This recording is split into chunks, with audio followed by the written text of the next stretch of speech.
तो फिल्म की शुरुआत होती है और हम सी साइड पर एक लड़की को देखते हैं जो कुछ सोच रही थी।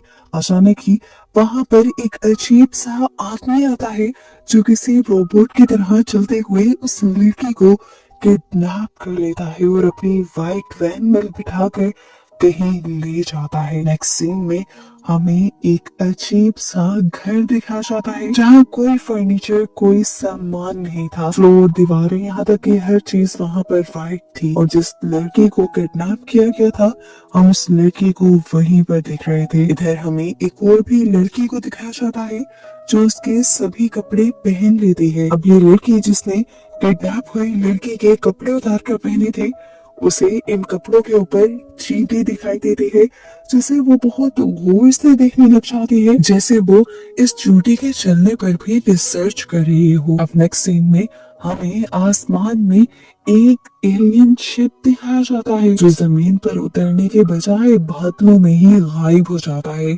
और अब सीन दोबारा उसी लड़की के ऊपर शिफ्ट हो जाता है जिसने अभी पिछले लड़के के कपड़े पहने थे। वो लड़की अब एक मॉल में उतर कर बहुत सारी शॉपिंग करती है, अपना हुलिया चेंज करती है और अपने आप को बहुत खूबसूरत सा तैयार करती है और फिर दोबारा अपनी गाड़ी लेकर सड़कों पर निकल जाती है। और इसके बाद वो सड़क पर नजर आने वाली एक लड़की को रास्ता पूछने का झांसा देते हुए अपनी गाड़ी में बिठा लेती है। गाड़ी में बैठे हुए इनकी बहुत सारी बातें होती हैं।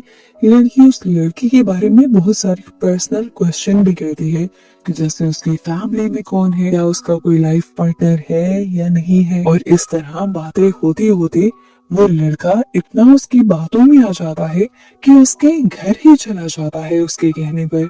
इस टाइम लड़के के चलने के अंदाज से हमें ये फील हो रहा था जैसे वो लड़का पोसेस हो गया हो, उसके ऊपर किसी और चीज का कब्जा हो गया हो। वो इस लड़के के पीछे बस चलता ही जा रहा था, इर्द गिर्द पर तो वो वर्क कर ही नहीं रहा था। ये घर ऐसा था मानो कोई अंधेरी दुनिया। यहाँ ना कोई फर्नीचर था, ना ही कोई और चीज। फर्श पर अब हम उसका अक्स भी देख पा रहे थे और आगे चलने पर पता चलता है कि वो अक्स इस वजह से आ रहा था क्योंकि आगे वाली जगह किसी अजीब से लिक्विड से बनी हुई थी। वो लड़का अब पोसेस अंदाज में ही अपने कपड़े उतारता चला जाता है और जैसे जैसे आगे बढ़ता है, हर बढ़ता हुआ कदम उसे नीचे काली दलदल में लेकर जाता रहता है। जबकि वो लड़की उस दलदल में नहीं डूब रही, वो लड़का उस पोजीशन में कुछ भी समझ नहीं पाता, यहाँ तक कि उसका मुंह भी उस लिक्विड के अंदर चला जाता है। वो लड़की पीछे मुड़कर देखती है, वो लड़का पूरी तरह उस लिक्विड में गायब हो चुका था। इसलिए वो आगे बढ़ती है और अपने कपड़े पहनकर दोबारा वैन में बैठकर निकल जाती है। और यहाँ से हमें पता चलता है कि ये लड़की किसी खास मकसद के लिए काम कर रही है और इसी तरह लड़कों को अपना शिकार बनाती है। और अब वो अपने एक नए शिकार के लिए निकली थी।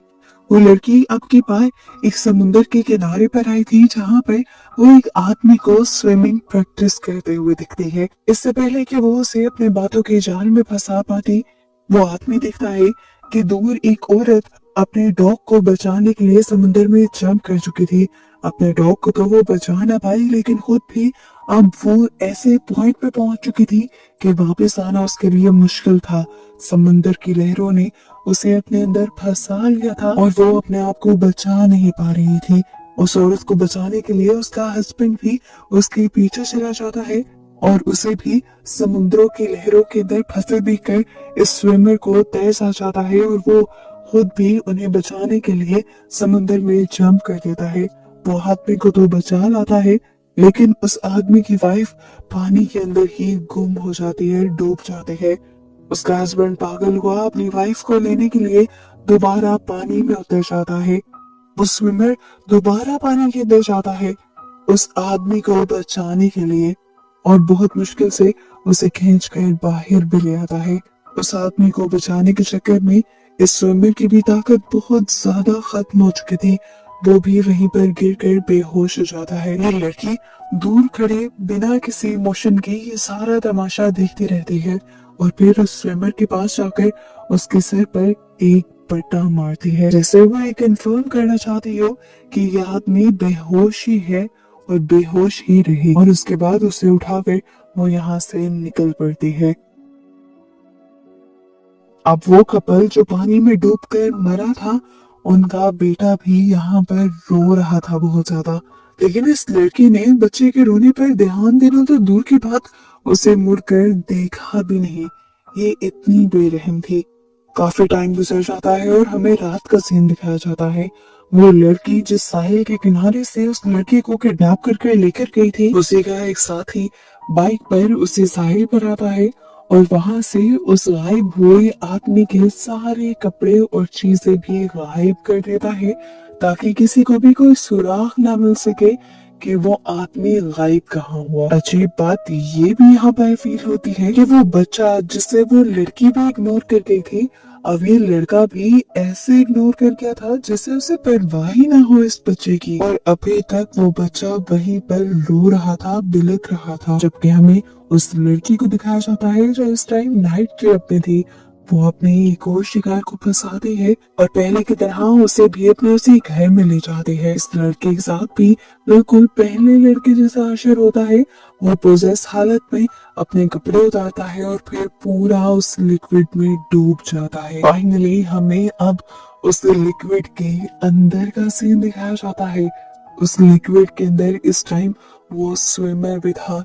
दूसरा लड़का उस स्विमर को दिखता है और जैसे ही उसे टच करता है तो उसकी बॉडी एकदम से फट जाती है, छोटे छोटे टुकड़ों में डिवाइड हो जाती है और फिर एक वैक्यूम की तरह की मशीन उन सारे टुकड़ों को अपने अंदर खींचकर प्रोसेस करने लग जाती है।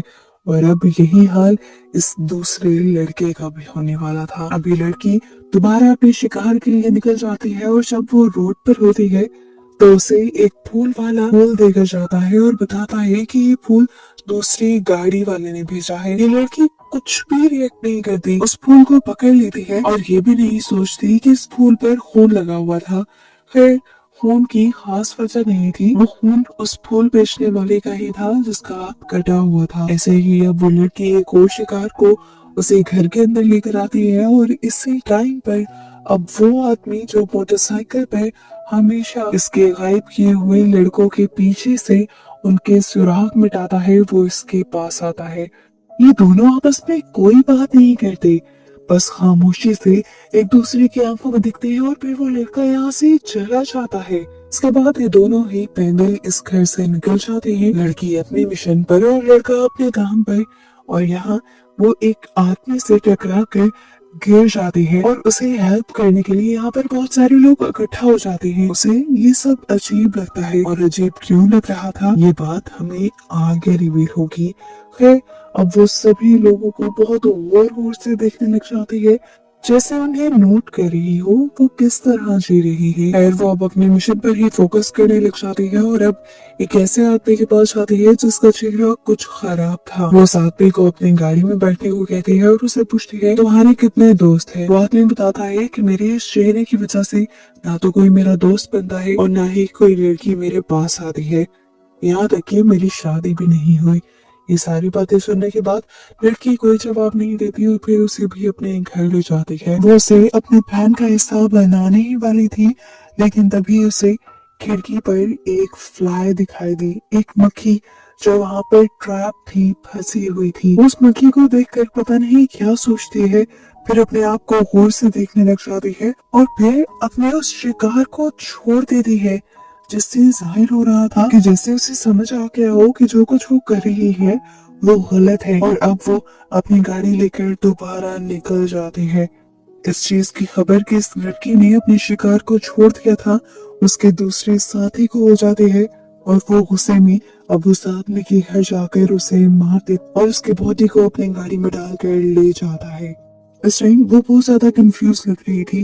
वो एक रेस्टोरेंट में जाती है, केक खाने की कोशिश करती है, लेकिन वो केक को थूक देती है। उसे देखकर इस तरह लग रहा था जिस तरह उसने केक पहली मर्तबा चखा हो और उसे बिल्कुल पसंद ना आया हो। वो अजीब डरे हुए अंदाज में जाकर एक पब्लिक बस में बैठ जाती है। उसे घबराया हुआ देखकर यहीं पास में बैठा हुआ एक आदमी उससे कहता है कि तुम चाहो तो आज रात मेरे घर रह सकती हो। वो लड़की मान जाती है।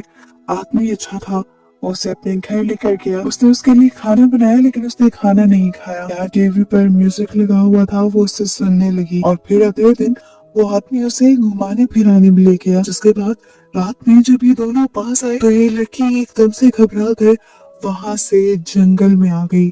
जबकि दूसरी तरफ दिखाया गया कि अब उस लड़की को उसके सारे साथी मिलकर ढूंढ रहे थे। यही जंगल में उसे एक आदमी मिलता है जो उससे पूछता है, क्या तुम यहाँ पर अकेली आई हो? ये बहुत ही खतरनाक जगह है, तुम्हें यहाँ पर बहुत ध्यान से रहना होगा, अकेले नहीं आना चाहिए था तुम्हें यहाँ पर। वो उसकी फिक्र कर रहा था और ये देखकर वो लड़की हैरान हो रही थी। वो आदमी उसे एक शेल्टर के बारे में भी बताता है जहाँ पर वो तूफान वगैरह आने के टाइम पर रह सकते हैं।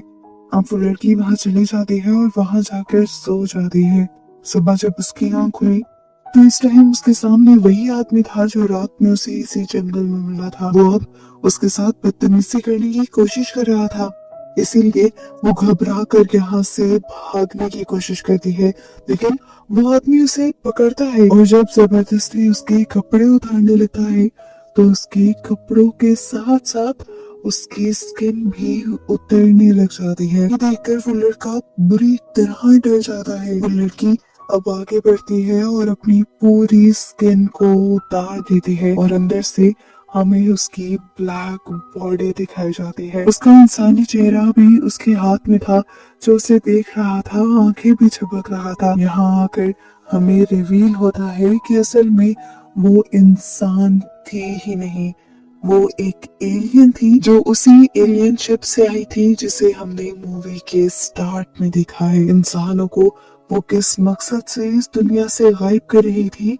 ये यहाँ पर नहीं बताया जाता, लेकिन यहाँ पर उसके सारे बिहेवियर्स की मिस्ट्री खुल जाती है कि वो इतना अजीब बिहेव इसीलिए कर रही थी क्योंकि ना तो वो इंसान थी और ना ही उसमें इंसानों वाली फीलिंग्स थी। वो यहाँ पर इंसानों को समझना शुरू कर चुकी थी और ये करना उसे इस मिशन के दौरान अलाउ ही नहीं था। खैर अभी वो कुछ सोच ही रही थी कि इतने में पीछे से वो आदमी आकर उसके ऊपर पेट्रोल डाल देता है और उससे आग लगा देता है। वो लड़की अपने आप को बचाने के लिए भागती भी है लेकिन फिर कुछ ही दूर जाने पर पूरी तरह जलकर कोयला बनकर वहीं पर गिर जाती है। उसके मरते ही हमें अब दूसरी तरफ उसके साथी को दिखाया जाता है जो इसी स्नोई फील्ड में आ गया था। वो दूर से खड़ा कुछ देख रहा था, ऐसे जैसे उसे महसूस हो गया हो कि अब उसके साथ ही मर गई है। और इसी तरह बस उसे खड़ा दिखाते हुए ये मूवी यहाँ पर खत्म हो जाती है।